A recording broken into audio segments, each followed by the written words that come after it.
Alright, so I'm going to use this video from a guy called Some Guy, Batman v Superman Review. This guy, he tries to bash on the film and then basically say that he's not going to watch the film again so that he can discourage other people. This is a Marvel strategy, okay? But nonetheless, what's important about what this guy does is this. He actually brings about some issues that he has with the film, which actually are what challenges people based on superheroes. A lot of people, they have a certain vision of a superhero. They never read the comics, they never really did extensive work into the superhero, but they have these perceptions that are ingrained in their mind. And what that leads us to is the same thing with the perceptions people have of leadership, the perception they have of their heroes. And what this movie does is it challenges that. It challenges it to the core, and that's what I love about this movie. I think The Watchmen did an excellent job of doing that as well.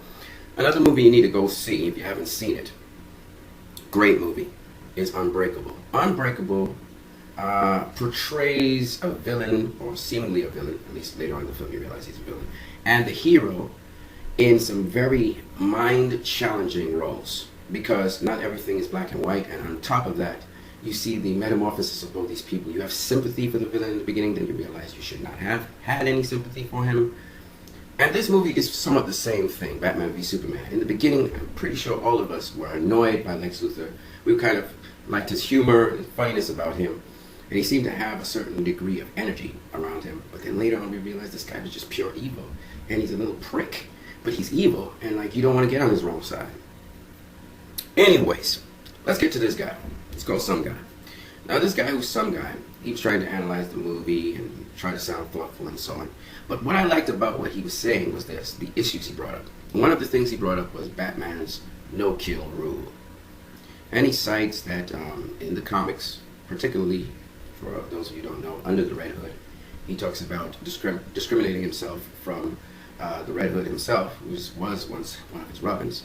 In that he says, no, we don't just kill people. The Red Hood, he wanted to kill the Joker. And he said, no, we don't just kill people, man. We let justice take its course. And he also should have cited a Christopher Nolan film where The Dark Knight, when he faced the Joker and he was interrogating, he had one rule, which is that he doesn't kill. Now, the irony of this is that in The Dark Knight, he kills Harvey Dent.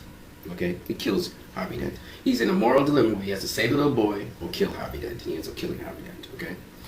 So it's not that Batman, first and foremost, doesn't kill. That's not true at all. In fact, Batman has no problem if he's fighting a criminal and the criminal passes away on him. He has no problem with that because it's in the heart of battle. It's all is fear and war, and the guy's a criminal. In fact, I remember reading when I was a kid in primary school so many years ago, somewhere in the late 80s. I read a Batman comic and I noticed how criminally cruel he was. He beat a guy so bad, the guy's face became pulp. He was put into a hospital and the guy died there. So I don't know what people are talking about. Batman doesn't kill people. Okay, Batman kills people. Now, is Batman a straight up murderer?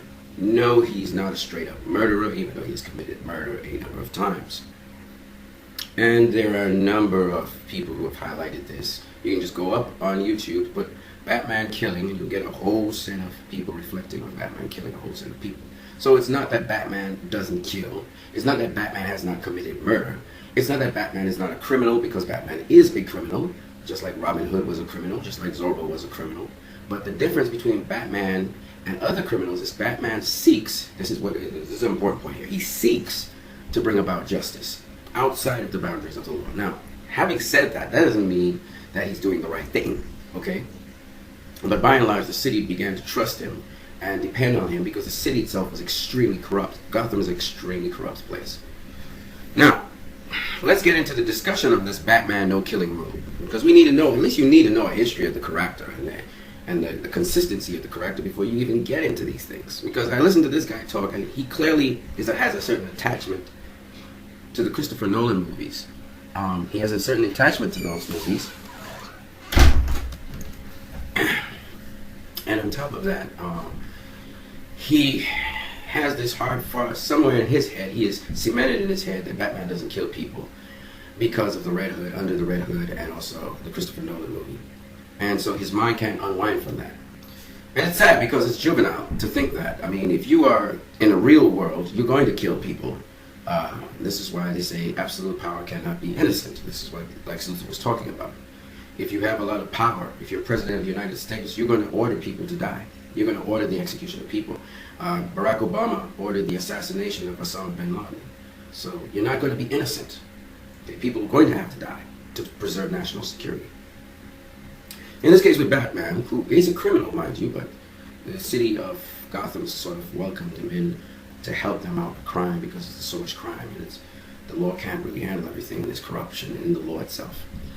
So Batman's kind of like the Zorro guy. Now what people need to understand is Batman certainly does not go picking on and killing innocent people. That's absolutely true. The other thing you need to understand is Batman has certain psychological bonds to certain people. If you've ever read one of the alternate inceptions of the Joker in The Killing Joke, you see that Batman somewhat feels responsible for what has happened to the Joker. Batman has felt responsible in The Dark Knight for what happened to Harvey Dent.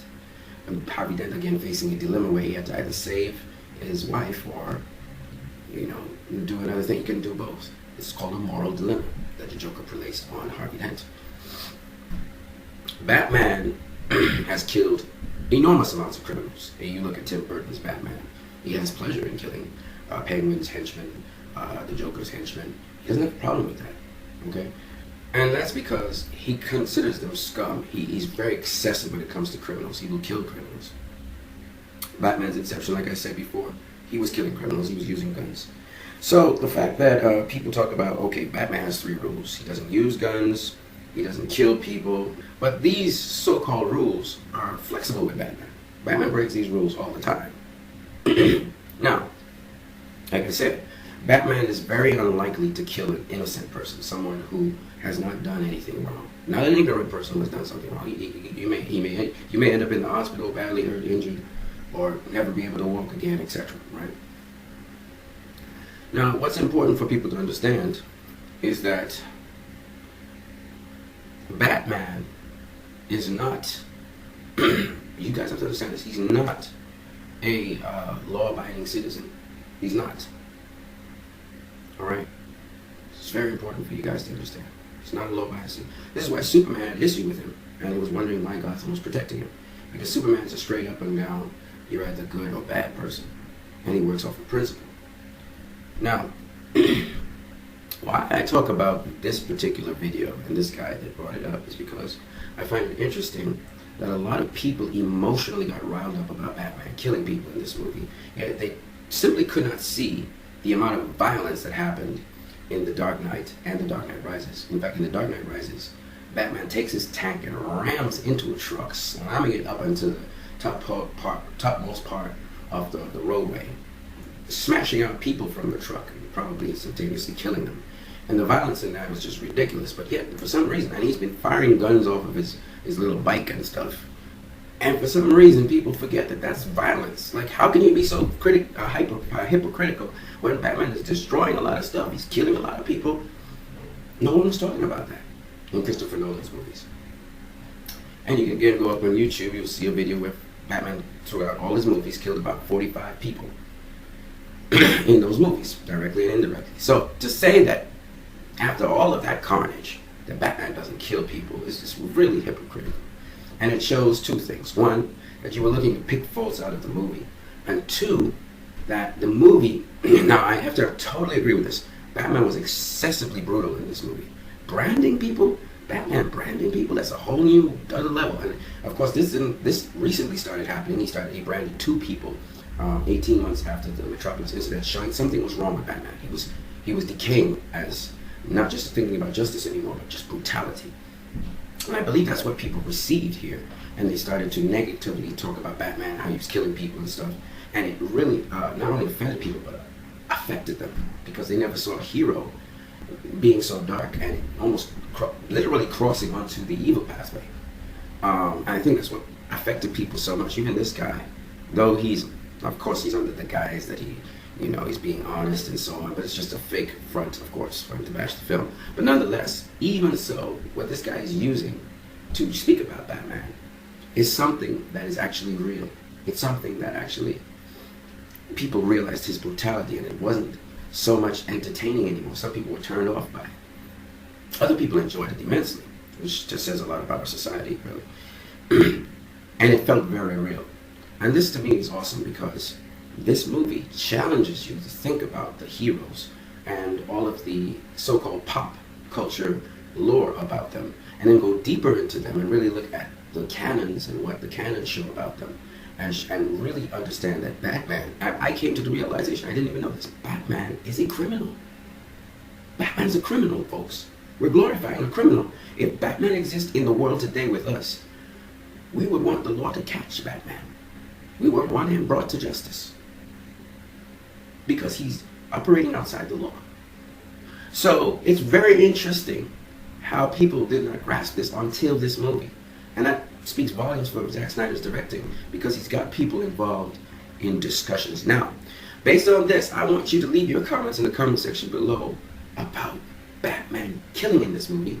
And besides that, because he didn't really kill that much in this movie, we don't know if the people, the criminals were dead, but we know he was excessively brutal in this movie. This is the most brutal Batman I've ever seen. And at certain points in time, he crossed the line, definitely, between executing justice and being just brutal and evil, even though these were criminals he was dealing with. So you guys leave in the comment section below what you think about this Batman.